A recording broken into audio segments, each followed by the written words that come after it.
Hello everyone. तो जैसा कि आप सभी को मैंने वीडियो बनाकर इन्फॉर्म किया था, एसएल के 5th सेमेस्टर के एडमिशन जो है स्टार्ट हो चुके हैं। अब एडमिशन से रिलेटेड बहुत सारे स्टूडेंट्स की अलग अलग क्वेरीज आ रही हैं। जैसे बहुत सारे स्टूडेंट्स के जो डैशबोर्ड है उसमें फॉर्म शो नहीं हो रहा है। इसके अलावा बहुत से एक्स स्टूडेंट हैं, उनके फॉर्म शो नहीं हो रहे हैं। इसके अलावा कुछ स्टूडेंट्स के एब्सेंट दिया हुआ था, या जो डैशबोर्ड में जो सब्जेक्ट शो हो रहे हैं वो डिफरेंट सब्जेक्ट शो हो रहे हैं। कुछ स्टूडेंट ने अपना रिवैल्यूएशन के लिए अप्लाई किया हुआ था, कुछ स्टूडेंट के सब्जेक्ट डिफरेंट शो हो रहे हैं। बहुत सारी क्वेरीज है स्टूडेंट्स की। तो उन सभी क्वेरीज को हम इस पर्टिकुलर वीडियो के अंदर रिजॉल्व करेंगे। इस पर्टिकुलर वीडियो को आपको ध्यान से देखना है। फिर भी आपकी कोई क्वेरी रह जाती है तो आप कमेंट सेक्शन में लिखो, वहाँ पे मैं सभी के कमेंट्स का रिप्लाई करूँगा। ठीक है, जितने भी स्टूडेंट्स कमेंट करेंगे मैं ट्राई करता हूँ कि सभी को रिप्लाई मिल जाए। तो ऐसा नहीं कि आपको रिप्लाई नहीं मिलेगा। जो भी आपकी क्वेरी है आप बिंदास वहाँ पे जाकर कमेंट करो, आपको आपकी प्रॉब्लम का रिप्लाई दिया जाएगा। ठीक है, बाकी आप वीडियो ध्यान से देखो। ऐसा नहीं कि मैंने वीडियो में वो उसका सोल्यूशन डिस्कस कर दिया और वही क्वेरीज जो है कमेंट सेक्शन में आ रही है। जो क्वेरीज वीडियो में रिजॉल्व नहीं होती है उसको आप कमेंट सेक्शन में लिखो। ठीक है, अब देखो फॉर्म किस तरह से फिल करना है उसका प्रोसीजर मैं ऑलरेडी इस पर्टिकुलर वीडियो के अंदर समझा चुका हूं। तो इसमें मैं आपको ये नहीं बताने वाला हूं कि आपको फॉर्म किस तरह से फिल करना है। ये वीडियो आप जाके देख लो, इसमें मैंने आपको डिटेल में समझाया होगा किस तरह से आपको फॉर्म फिल करना है। वो सारी इन्फॉर्मेशन आपको इस पर्टिकुलर वीडियो के अंदर मिल जाएंगी। अब देखो ये है मेन क्वेरी जो स्टूडेंट्स की आ रही है। पहले तो है ER सब्जेक्ट्स के रिलेटेड। तो देखो जब अभी आप 5th सेमेस्टर का फॉर्म फिल कर रहे हो उसमें आपको 5th सेमेस्टर के भी सब्जेक्ट सेलेक्ट करने हैं और 6th सेमेस्टर के भी सब्जेक्ट सेलेक्ट करने हैं। ठीक है, ये बात आपको ध्यान से समझनी है। पहले तो ये बात ध्यान से समझो, अभी हम 5th सेमेस्टर की जो बात कर रहे हैं इसका मतलब क्या है कि ऐसे स्टूडेंट जिनका एडमिशन 2021 में हुआ है उनकी हम 5th सेमेस्टर की बात कर रहे हैं। अगर आप ऐसे स्टूडेंट है जिसका एडमिशन 2019 में हुआ है या 2020 में हुआ है तो आपको हम एक्स स्टूडेंट की कैटेगरी में रखेंगे। यानी कि आपके 3 साल वैसे तो खत्म हो चुके हैं, लेकिन आपका हो सकता है एक सब्जेक्ट में या 2 सब्जेक्ट में ER हो और उसका एग्जाम अभी आपको देना है, उसके बाद ही आपकी ग्रेजुएशन कंप्लीट मानी जाएगी। ठीक है, तो ये ध्यान रखो। अभी हम 5th सेमेस्टर जब बोल रहे हैं हम तो उन स्टूडेंट्स की बात कर रहे हैं जिनका एडमिशन 2021 में हुआ है। बाकी 2019 और 2020 वाले स्टूडेंट जो है जिनका 1-2 सब्जेक्ट में ER रह गया किसी भी सेमेस्टर में, उनकी बात हम एक्स स्टूडेंट के टाइम में करेंगे। ठीक है, तो ये ध्यान रखना। तो अभी आपको जो फॉर्म फिल करना है उसमें आप 5th और 6th सेमेस्टर दोनों के सब्जेक्ट चूज करोगे। इसके अलावा अगर मान लो आपके किसी 3rd सेमेस्टर में बैक है, किसी 3rd सेमेस्टर में आपका ER है, तो उसका एग्जाम आप 5th सेमेस्टर के साथ दोगे। और मान लो अगर आपका किसी 4th सेमेस्टर में ER है तो उसका एग्जाम आप 6th सेमेस्टर के साथ दोगे। ये आपको ध्यान रखना है। इसी तरह से मान लो अगर किसी स्टूडेंट का 1st सेमेस्टर का कोई ER का सब्जेक्ट है तो वो 5th सेमेस्टर के साथ होगा, और 2nd सेमेस्टर का अगर किसी सब्जेक्ट में ER है तो वो 6th सेमेस्टर के साथ होगा। ठीक है, अब यहाँ पे ER का मतलब क्या, अगर उस सब्जेक्ट में आप एबसेंट थे तो उसको भी आपको सेम ट्रीट करना है। ये बात हो गई। इसके अलावा जो एक्स स्टूडेंट है उनके यहाँ पे क्या क्वेरी आ रही है कि मोस्टली एक्स स्टूडेंट के जो डैशबोर्ड है उसमें अभी फॉर्म शो नहीं हो रहा है। कुछ स्टूडेंट्स के फॉर्म शो हो रहा था लेकिन वो भी लिंक अभी हटा दिया गया है। तो मोस्ट प्रोबेबली दोबारा से कुछ दिनों में 1-2 दिन में जो एक्स स्टूडेंट है जिनका एडमिशन 2019 से 2020 का है उनके डैशबोर्ड पे भी फॉर्म का लिंक आ जाएगा, आप भी फॉर्म फिल कर पाओगे। अभी आपको घबराने की जरूरत नहीं है, लास्ट डेट अभी भी अनाउंस नहीं की गई है। आपको सफिशियंट टाइम मिलेगा फॉर्म फिल करने के लिए, तो आप पैनिक करने की कोशिश मत करो। आराम से वेट करो, 2-4 दिन में सभी स्टूडेंट्स के फॉर्म आ जाएंगे। किसी 5th सेमेस्टर के स्टूडेंट का फॉर्म भी नहीं आया तो वही 2-4 दिन वेट करें, आपके फॉर्म भी आ जाएंगे। ठीक है, अब देखो एक्स स्टूडेंट में जितने भी स्टूडेंट है 1st से लेके 6th सेमेस्टर तक किसी भी सेमेस्टर में आपके किसी भी सब्जेक्ट में बैक है तो आपको जो है फॉर्म अभी ही कुछ दिनों में फिल करना होगा। आपके डैशबोर्ड में फॉर्म आ जाएगा। 1st से लेके 6th सेमेस्टर तक किसी भी सब्जेक्ट में बैक है आपका, आपको अभी ही फॉर्म फिल करना पड़ेगा। ठीक है, तो ये ध्यान रखो। बाकी एग्जाम कैसे होंगे, इवन सेमेस्टर के एग्जाम जो है आपके यानी कि 2nd, 4th और 6th सेमेस्टर के एग्जाम आपके मई-जून 2024 में होंगे। 1st, 3rd और 5th इन सेमेस्टर में किसी सब्जेक्ट में आपका ER है तो उसका एग्जाम आपका दिसंबर में हो जाएगा। ठीक है, डेट सेट वगैरह आ चुकी है, उस जाके आप देख सकते हो। नेक्स्ट स्टूडेंट क्वेरी आ रही है कि फ़ी कितनी है हमारी, और फी रिसिप्ट किसी स्टूडेंट की डाउनलोड नहीं हो रही है या फ़ी पे कर दे रहे हैं, वो अकाउंट से पैसे कट गए, फी रिसिप्ट नहीं आए, तो उस केस में क्या करना है वो मैं आपको समझा देता हूँ। तो पहले तो ये समझो, देखो फ़ी कितनी है आपकी। तो जनरली आपकी फ़ीस जो है 4,500 के आसपास होगी। देख लो 4,000 से 5,000 के बीच में कहीं भी हो सकता है कुछ कोर्सेज में डिफरेंट हो, वो आप चेक कर लेना। अप्रोक्सीमेटली 4,500 के आसपास आपकी फ़ी होगी। इसके अलावा मान लो आपका किसी सब्जेक्ट में ER है, यानी कि ER का सब्जेक्ट अगर आपको ऐड करना है तो आपको एक्स्ट्रा पैसे देने पड़ेंगे। कितने एक्स्ट्रा, एक सब्जेक्ट के लिए 1 से लेकर 4 सब्जेक्ट तक, यानी कि 4 सब्जेक्ट तक अगर आपकी ER है तो आपको 400 रुपये देने पड़ेंगे एक्स्ट्रा। इसके अलावा मान लो आपके 5 में ER है, 6 में ER है, तो 100 रुपये ऐड करते जाओ पर सब्जेक्ट। ये आपको ध्यान रखना है। अगर एक सब्जेक्ट में ER है तो भी 400 रुपये, अगर 4 सब्जेक्ट में ER है तो भी 400 रुपये, लेकिन अगर 5 में ईयर है तो उसमें 100 रुपये ऐड हो जाएंगे, उस केस में आपको 500 रुपये देने पड़ेंगे। 6 में ईयर तो 600 रुपये, इस तरह से हो जाएगा। तो ये आपको ध्यान रखना, ये जनरल 5th सेमेस्टर के स्टूडेंट्स की बात हो गई। अगर हम एक्स स्टूडेंट की बात करें तो आपकी जनरली जो फीस है वो 1100 के आसपास होगी, ठीक है। 1100 रुपये अप्रोक्सीमेटली आपको लगेंगे, जिसमें 500 रुपये जो है आपको ये रजिस्ट्रेशन फीस आपको अलग से देनी पड़ती है। तो टोटल अप्रोक्सीमेटली आपको 1100 रुपये पे करने पड़ेंगे। बाकी लास्ट डेट का मैंने बता दिया, लास्ट डेट अभी अनाउंस नहीं हुई है, लेकिन अल्टीमेट लास्ट डेट का मतलब क्या होता है कि फाइनली इस दिन के बाद आपके फॉर्म सबमिट नहीं होंगे।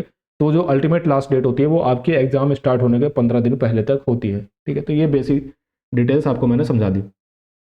अब देखो बहुत सारे स्टूडेंट्स की ये भी क्वेरी आ रही है कि हमने फ़ी पे कर दी, हमारा फ़ी रिसिप्ट जो है जनरेट नहीं हुआ, तो उस केस में पैनिक कर रहे हैं कि भाई पैसे हमारे कट गए, फ़ी रिसिप्ट आई नहीं, हमारा एडमिशन हुआ या नहीं हुआ। पैनिक नहीं करना आपको। अगर आपकी पेमेंट हो गई है, पेमेंट सक्सेसफुल हो गया, आपके अकाउंट से पैसे कट गए, तो आपको क्या करना है, आपको 1-2 घंटे वेट करना है। जो आपने पोर्टल है उसमें से आप लॉग आउट कर लो, फिर आप अपने स्टूडेंट डैशबोर्ड में लॉगिन करो। कुछ देर बाद उसमें जाओ आप माई अकाउंट के सेक्शन में। माई अकाउंट के सेक्शन में आपको एक सेक्शन मिलेगा फ़ी रिसिप्ट और ID कार्ड का। इस सेक्शन में आपकी जो फ़ी रिसिप्ट है वो कुछ देर में शो हो जाती है, ठीक है। मोस्टली स्टूडेंट की कुछ देर में इसमें शो हो जाएगी। अगर मान लो फिर भी शो नहीं होती तो 1-2 दिन का वेट करो। 1-2 दिन में भी शो नहीं होती तो या तो आपके पैसे जो है आपके अकाउंट में रिफंड आ गए होंगे, एक बार चेक कर लो। रिफंड नहीं आए हैं तो एक बार आपको एसओएल कैंपस जाना पड़ेगा। बाकी 99% स्टूडेंट्स की फ़ी रिसिप्ट जो है यहीं पे शो हो जाएगी। यहाँ पे आपकी फ़ी रिसिप्ट शो हो जाती है तो आपका एडमिशन कंफर्म हो गया है और कुछ करने की आपको आवश्यकता नहीं है। तो ये हो गया फ़ी रिसिप्ट के रिगार्डिंग। अब देखो बहुत सारे स्टूडेंट ऐसे हैं 5th सेमेस्टर के जिन्होंने 3rd या 4th सेमेस्टर के किसी सब्जेक्ट के में रीवैल्यूएशन के लिए अप्लाई किया था, उनका रीवैल्यूएशन का रिजल्ट अभी तक नहीं आया है। तो उनको क्या करना चाहिए, क्या वो फॉर्म फिल करें या फिर फॉर्म फिल ना करें। तो देखो अभी फॉर्म की कोई लास्ट डेट नहीं आई है, तो अभी आप वेट करना चाहो तो आप वेट कर लो। लास्ट डेट जब भी आएगी उसके 2-3 दिन पहले आप चाहो तो फॉर्म फिल कर देना। अब देखो जब भी आप फॉर्म फिल करोगे, अगर आपका रीवैल्यूएशन का रिजल्ट आ जाता है तो ऑफकोर्स जिस सब्जेक्ट में आप पास हो जाते हो रिवैल्यूएशन में, उसको आप ऐड मत करना। लेकिन अगर मान लो रिवैल्यूएशन का रिजल्ट नहीं आता है तो उस केस में जिस भी सब्जेक्ट में आपने रिवैल्यूएशन के लिए अप्लाई किया था उसको आप उसमें ऐड कर लेना, ठीक है। अब स्टूडेंट बोलेंगे हम अगर ऐड करते हैं तो हमें फ़ी जो है एक्स्ट्रा पे करनी पड़ेगी, तो हाँ भाई फ़ी एक्स्ट्रा पे करनी पड़ेगी। अब यहाँ पे यही सिस्टम है, अब तो इसमें कुछ ज़्यादा कर नहीं सकते, आपको थोड़ी बहुत फीस 400 रुपये के आसपास एक्स्ट्रा पे करनी पड़ जाएगी, ठीक है। अब मान लो रिवैल्यूएशन के लिए आपने यहाँ पे ऐड कर लिया उस सब्जेक्ट को और बाद में आपका रिजल्ट आता है रिवैल्यूएशन का और उसमें अगर आप पास हो जाते हो, इन केस अगर आप पास हो जाते हो तो आपको एसएल कैंपस जाना है और बोलना है कि इस पर्टिकुलर सब्जेक्ट में मैं पास हो गया हूँ, इस सब्जेक्ट को यहाँ से हटा दिया जाए। तो वो आपके जो एडमिशन वाली रिसिप्ट होगी या जो फॉर्म होगा आपका उसमें से उस सब्जेक्ट को हटा देंगे, ठीक है। तो ऐसे कुछ घबराने वाली बात नहीं है कि अगर मैंने आपने इसमें सब्जेक्ट को ऐड कर दिया तो उसका एग्ज़ाम आपको देना ही देना पड़ेगा। अगर आप पास हो जाते हो, फिर भी अगर आप पास हो जाते हो तो बाद में जाकर उस सब्जेक्ट को आप हटवा सकते हो, ठीक है। बाकी फ़ी जो है रिफ़ंड नहीं होगी, जो आपने एक्स्ट्रा फ़ी पे कर दी वो रिफ़ंड नहीं की जाएगी। इसी तरह से बहुत सारे स्टूडेंट ऐसे थे जिनके मार्कशीट में आर लिखा हुआ था, रिजल्ट अवेटेड लिखा हुआ था, और उनका अभी तक रिजल्ट अवेटेड लिखा हुआ आ रहा है। तो उनको क्या करना है, तो देखो अभी आप चाहो तो कुछ दिन वेट कर सकते हो, लास्ट डे के कुछ दिन पहले आप फॉर्म फिल कर देना। और सेम जो रिवैल्यूएशन वाले स्टूडेंट के साथ है आपको भी सब्जेक्ट ऐड करना पड़ेगा। बाद में मान लो आपका रिजल्ट अपडेट हो जाता है तो एसओएल कैंपस जाके उसको वहाँ से हटवा लेना।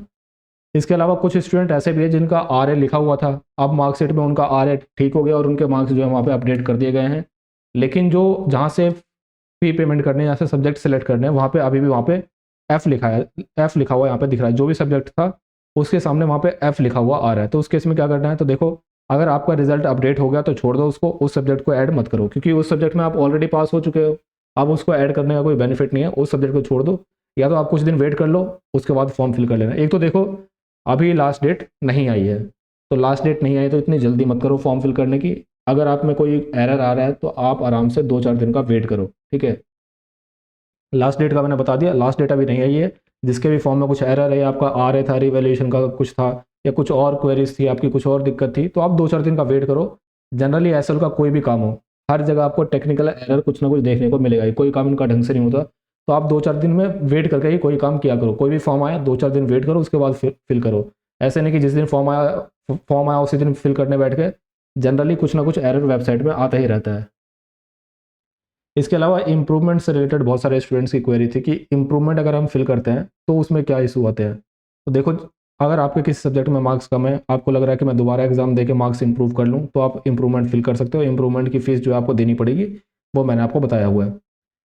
अब देखो इंप्रूवमेंट में होता क्या है, अभी मान लो आपने एग्जाम दिया हुआ है, उसमें आपके मान लो 50 मार्क्स है, आपने इम्प्रूवमेंट दिया, इम्प्रूवमेंट में जितने भी आपके मार्क्स आएंगे, मान लो आपके 55 आएंगे तो ये 55 मार्क्स ही आपके हो जाएंगे। अगर आपके 45 आते हैं तो उस टाइम ऐसा नहीं बोल सकते कि पहले मेरे 50 थे तो वही वाले मार्क्स मान लो, आपके 45 मार्क्स ही हो जाएंगे।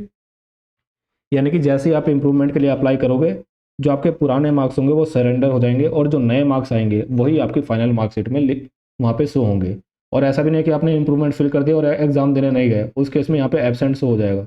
ठीक है, तो ध्यान रखो, अगर इम्प्रूवमेंट फिल कर रहे हो तो उसका एग्ज़ाम दे के भी आना है और उस एग्ज़ाम में जो मार्क्स आएंगे वही मार्क्स आपके फाइनल मार्कशीट में लिखे हुए आएंगे। तो ये कुछ क्वेरीज थी स्टूडेंट्स की। इसके अलावा और कोई आपकी क्वेरी है? और कोई क्वेरी तो मेरे को कॉमन समझ नहीं आ रही जो स्टूडेंट ने भेजी हो। फिर भी आपकी कोई स्पेसिफिक क्वेरी जो सिर्फ आपके साथ हो रही हो तो आप कमेंट सेक्शन में लिखो, वहाँ पे आपका रिप्लाई किया जाएगा। इसके अलावा जैसे कि मैंने आपको बताया, 5th सेमेस्टर के मोस्टली स्टूडेंट के डैशबोर्ड में फॉर्म का लिंक आ गया, नहीं है तो आप 1-2 दिन वेट करो। बाकी जो एक्स स्टूडेंट हैं उनमें से कुछ स्टूडेंट के डैशबोर्ड में फॉर्म का लिंक आया था, कुछ स्टूडेंट के डैशबोर्ड में से अब हटा लिया गया है, तो मोस्टली 1-2 दिन में दोबारा से फॉर्म का लिंक आ जाएगा, आप फिल कर पाओगे, घबराने की कोई ज़रूरत नहीं है। सभी को फॉर्म फिल करने के लिए सफिशिएंट टाइम दिया जाएगा। बाकी डेट शीट वगैरह आपकी आ ही चुकी है, तो उसके अकॉर्डिंग आप अपनी प्रिपरेशन वगैरह स्टार्ट करो। कोई और आपकी क्वेरी है तो आप कमेंट सेक्शन में लिखो, डेफिनेटली आप सभी का रिप्लाई दिया जाएगा। जो भी आपकी कॉमन क्वेरीज होंगी, अगर बहुत सारी क्वेरीज होती तो मैं दोबारा से एक वीडियो बना दूंगा। बाकी जनरली मोस्ट प्रोबली आपकी जो क्वेरीज है वो रिजॉल्व हो गई होंगी, तो किसी की स्पेसिफिक क्वेरी है तो आप कमेंट सेक्शन में लिख सकते हो, वहाँ पे आपका रिप्लाई किया जाएगा। बाकी व्हाट्सअप, टेलीग्राम और इंस्टाग्राम, इनके लिंक आपको डिस्क्रिप्शन बॉक्स में मिल जाएंगे, वहाँ पे आप ज्वाइन कर सकते हो। For the time being that's the